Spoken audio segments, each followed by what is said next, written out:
দস্ত বুজুর্গ ও আল্লাহর গোলাম নবীর উম্মতেরা 50 টাকা দান মূর্তি হইলে হবে না।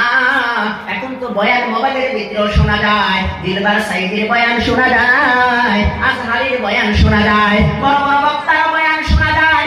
ও বন্ধু, বড় বড় বক্তার বয়ান বহুত মানুষ শোনে, মোবাইলের ভিতরে বয়ান চালু করে দিয়া মোবাইলটা পকেটে রাখে, রাখার পরে বয়ান শুনতেছে আর পেশাব করতেছে। মানে কদর নাই বয়ানে, বয়ানের কি নাই, কদর নাই। আমরাও মাহফিলের ভিতরে আসি, আমরা সুরকে ভালোবাসি, কিছুকে ভালোবাসি, সুরকে ভালোবাসি আমরা। কথাটা হাদিস কোরআনের হইতেছে, আহা কি কয়, এক জায়গার ভিতরে বয়ান করতেছে এক বক্তা, আরেকজন দাঁড়ায় কয়, মানে হাদিস কোরআনের তাফসীর করতেছে, তো হাদিস কোরআনের কথা কইতেছে, আরেকজন দাঁড়ায় কয়, ও হুজুর কি কোন আপনি, কোন ঘটনা কোন আপনি? ঘটনা শুরু করে দিছে। একজন ছিল সাধুকে বাগে তারা করছে, সাধু খোলা দিয়া বাঘকে তারা করছে, সাধুর বউ পিছে পিছে দৌড়াইছে। ওই ব্যক্তি কয় সুবহানাল্লাহ, দেখছেন নি, কয় সুবহানাল্লাহ। মানে বক্তা এটা বানায় কইছে, বক্তা তো এটা বানায় কইছে আর কি, উনি সুবহানাল্লাহ কইছে। আমরা কিসসা কাহিনীকে ভালোবাসি, হাদিস কোরআন দিয়া বুঝানো হইতেছে দান করা কি, হাদিস কোরআন দিয়া বুঝানো হইতেছে নবীর সুন্নতকে মহব্বত করো, নবীর সুন্নতকে ভালোবাসো, বিবিকে পর্দায় রাখো, বেটিকে পর্দায় রাখো। মহাতারাম দস্ত বুজুর্গ, এগুলো আমাদের কর্ণ দিয়ে প্রবেশ করে না, আমাদের ভিতরে প্রবেশ করে না, আমাদের ভিতরে প্রবেশ করে না। কিন্তু মরণ একদিন সবাই আসবে, আর কবর কেমন জন্য জান্নাতের টুকরা, কেমন জন্য জাহান্নামের গর্ত হবে। যে আল্লাহর হুকুম মানছে, নবীর তরিকায় চলছে, তার জন্য কবর জান্নাতের টুকরা হবে। যে আল্লাহর হুকুম মানে নাই, নবীর তরিকায় চলে নাই, তার জন্য কবর জাহান্নামের গর্ত হবে। আমার জন্য কবর কি করতে হবে? জান্নাতের টুকরা বানাইতে হবে। আর জান্নাতের টুকরা বানাইতে চাইলে আল্লাহর হুকুম মানতে হবে, নবীর তরিকায় চলতে হবে, কোরআন মানতে হবে, হাদিস মানতে হবে, মসজিদের সাথে মাদ্রাসার সাথে পেয়ারা ভালোবাসা মহব্বত করতে হবে। তবে আমার মরণের টাইমে কালিমা নসিব হবে, আর আমার জন্য আল কুবুর রাউজাতুল রিয়াজাতুল জান্নাহ, কবরটা জান্নাতের টুকরা হবে। বলেন সুবহানাল্লাহ। ও বন্ধুরা, ও আল্লাহর গোলাম, ও নবী উম্মতরা, শুনে রাখুন, জেনে রাখুন, কবরকে যদি জান্নাতের টুকরা বানাইতে চান, কবরকে জান্নাতের টুকরা যদি বানাইতে চান, মরণের পরে যখন কবরের ভিতরে রাখা হবে, পড়াশোনা করা হবে না আদিনুকা, তোমার দিন কি ছিল, নাম নবীকা, তোমার নবী কি ছিল, নাম দিন, নাম রব্বুকা, তোমার রব কে ছিল, তোমার রব কে, তোমার দিন কি, তোমার নবী কে ছিল, তিনটা পড়াশোনা করা হবে। বন্ধুরা, দুনিয়ার ভিতরে মুখস্থ করে নিছি, রাদিতু বিল্লাহি রাব্বাও, আমার রব আল্লাহ, ওবে ইসলামে দেনাও, আমার দিন ইসলাম, ওবে মুহাম্মাদিন নাবিয়ান সাল্লাল্লাহু আলাইহি ওয়াসাল্লাম, আমার নবী হযরত মুহাম্মদ মুস্তাফা সাল্লাল্লাহু আলাইহি ওয়াসাল্লাম। কবরের ভিতরে বাইরে হবে না, কবরের ভিতরে বাইরে হবে না। যে ব্যক্তি দুনিয়ার ভিতরে রব চাই জিন্দেগি যাপন করেছে, যে ব্যক্তি দুনিয়ার ভিতরে রবের হুকুম মানছে, রব চাই জিন্দেগি যাপন করেছে, সেই ব্যক্তি কবরের ভিতরে বলতে পারবে রাদিতু বিল্লাহি রাব্বাও, আমার রব আল্লাহ। যে ব্যক্তি দুনিয়ার ভিতরে পুরোপুরি ইসলামের ভিতরে চলছে, পুরোপুরি ইসলামের ভিতরে চলছে, পুরোপুরি দ্বীন মেনে চলছে, ওই ব্যক্তি কবরের ভিতরে বলতে পারবে ওবের দ্বীন ইসলাম, আমার দ্বীন ছিল ইসলাম। যে ব্যক্তি নবীর সুন্নতকে মহব্বত করেছে, যে ব্যক্তি নবীর সুন্নতকে ভালোবাসে, ওই ব্যক্তি বলতে পারবে আমার নবী ছিল হযরত মুহাম্মদ মুস্তাফা সাল্লাল্লাহু আলাইহি ওয়াসাল্লাম।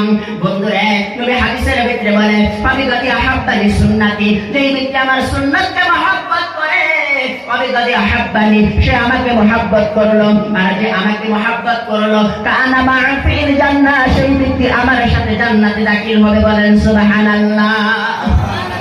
এবার আসেন, সুন্নতের ভাগ হলো তিনটা, একটা হলো সুন্নতে কওলি, আরেকটা হলো সুন্নতে আফআলি, আরেকটা হলো সুন্নতে ফি'লি। নবী বলে, যে ব্যক্তি সুন্নতে ফি'লিকে মহব্বত করবে, সেই ব্যক্তি আমার সাথে জান্নাতে দাখিল হবে। বলেন সুবহানাল্লাহ। এখন কি সুন্নতে ফি'লি কাকে বলে, সুন্নতে কওলি যেটা এটাও মানতে হবে, সুন্নতে আফআলি যেটা এটাও মানতে হবে বন্ধুরে। কিন্তু নবী বলেছে সুন্নতে ফি'লি মানলে আমার সাথে জান্নাতে দাখিল হবে। সুন্নতে ফি'লি হলো দিনের জন্য মার খাওয়া, দিনের জন্য মানুষের গান শোনা, এটা হলো কি সুন্নতে ফি'লি। এই যে মাদ্রাসা কায়েম করার পরে যে মুহতামিম আছে অনেক জায়গায় বিক্রি দেয়, মানুষের এটা দরকার ওটা দরকার, মানুষ গায়ে দেয় না গো।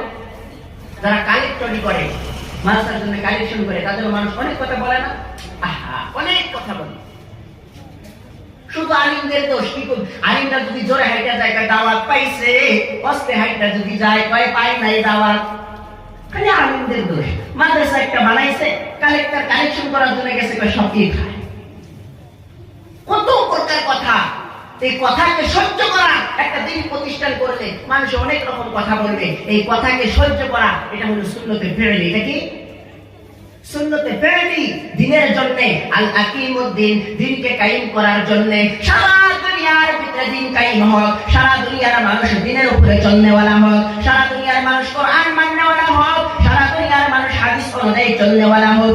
এই ফিকির নিয়া যারা দিনকে কায়েম করার জন্য, প্রতিষ্ঠা করার জন্য যারা মাদ্রাসা বানাইছে, মাদ্রাসা বানানোর পরে পড়াইতেছে এবং কালেকশন করতেছে, তাদেরকে অনেক রকম মানুষ অনেক কথা শোনাইতেছে, এই কথাগুলো সহ্য করতেছে, এই ব্যক্তি সুন্নতে ফি'লিকে জিন্দা করলো। ও বন্ধু, সুন্নতে ফি'লি হলো দিনের দাওয়াত দিবার যায় মারি খাওয়া, সুন্নতে ফি'লি হলো দিনের দাওয়াত দিবার যাইয়া মারি খাওয়া, সুন্নতে ফি'লি হলো দিনের দাওয়াত দিবার যাইয়া গান শোনা। আমি মাওলানা পাশ করে আসার পরে, মাওলানা ক্লিয়ার করে আসার পরে আমি যখন 4 মাসের জন্য গিয়েছিলাম, 4 মাসের জন্য আমি গিয়েছিলাম ড্যামডেমা হালকা, চিনেন ড্যামডেমা হালকা, নয়ার হাটের ওই দিকে। বন্ধুরে ওয়াইতাই গোলাম ও নবীর উম্মতেরা, ড্যামডেমা হালকা আছে, আরেকটা হালকা আছে শৈলমারি হালকা। এই শৈলমারি হালকার ভিতরে একটা বাজার আছে, নাম হলো পাগলা হাট। পাগলা হাটের ওই দিকে একটা গ্রাম আছে, ওই গ্রামের নাম হইল আলোকজারি। শুক্রবার 17 জন সাথী ছিলাম, 11 জন সাথী বাইরে হয়ে গেছি। ওই এলাকার ভিতরে 3 দিন পরে আরেকজন মানুষ তুষ্কির হইল, হুজুর এলাকার ভিতরে আপনার সাথে চিল্লা দিব। এইভাবে 17 জন সাথী হইছিলাম। এই আলোকজারি গ্রামের ভিতরে একজন মানুষের কাছে আমরা শুক্রবারের দিন দাওয়াত দিতে গেলাম, 2.5 ঘন্টা মেহনতের ভিতরে। ফজরের নামাজ পড়ার পরে, ইমানিকের মুজাকারা হওয়ার পরে, নাস্তা করার পরে তখন আমরা চলে গেলাম। আমি গেলাম এবং আমার সাথে আরেকজন সাথী ছিল নূর সাইয়্যিদ, আরেকজন সাথী ছিল শুকুর আলী, আরেকজন সাথী ছিল জালালউদ্দিন। এই 4 জন সাথী আমরা মুলাকাতের জন্য গেছি। তার সাথে মুলাকাত করেছি, মুসাফা করেছি, তাকে দিনের দাওয়াত দিছি, ভালো মন্দ জিজ্ঞাসা করেছি। উনি বলতেছে আমি চলে যাব। আমি তখন জিজ্ঞাসা করেছি আপনার কি বেটা বেটি আছে? বলে আমার বেটা আছে 2টা। আমি বলছি চাচা আপনি তো চলে যাবেন, আজকে 3 দিন হয়ে গেল আপনাদের মসজিদে আসছি, বাইরের বগলে মসজিদ, আপনাকে মসজিদে দেখলাম না, আপনার কাছে আসি আপনাকে বাড়িতে পাই না, আপনার ছেলে 2 জনকে মসজিদে যাইতে কইেন। এই কথাটা বলার সাথে সাথে এত রাগ হয়ে গেল, এত রাগ হয়ে গেল, হাত এইভাবে নিয়ে আসে আমাকে মারার জন্য। বাবা শোনা করে থামায়, হাত নিয়ে আসে মারার জন্য। বন্ধুরা রে, কিছুই বললাম না। মসজিদের পাশেই ছিল, মসজিদের সবাই বাইর হইছে, একজন দাউরিয়া বাইর হইছে, আরেকজন খুরিয়া বাইর হইছে। যে বাইকটা বোঝেন তো, মানে ব্যাগটা ঘাড়ে করে নিয়ে জামাতে গেছি তো, মানে 1 মাসে কি আর মসজিদে গেছে বাইকটা দিয়ে ব্যাগটা ঘাড়ে করে নিয়ে যাওয়া হয়। তো বাইকটা দিয়ে সাথীগুলো বাইর হইছে, আমি সবাইকে ইশারা করছি না, সবাইকে ইশারা করছি। সবাই মসজিদের ভিতরে আছে, আমরা 4 জন সাথী ওই জায়গা, নূর সৈয়দ, জাহালউদ্দিন, আমরা আর শুকুর আলী, আমরা আর আমি 4 জন সাথী ওই জায়গার ভিতরে। যাই হোক, বাবা শোনা কইরা থামায় এখন আমরা আসলাম। আসার পরে এখন সাথীগুলো হুজুর ঠেকাইলেন কেন? দিতাম আজকে বলে না, দেওয়া যাবে না। উযু করো, 2 রাকাত নামাজ পড়ো, আল্লাহর কাছে দোয়া করো, আল্লাহ যেন তাকে হেদায়েত করে।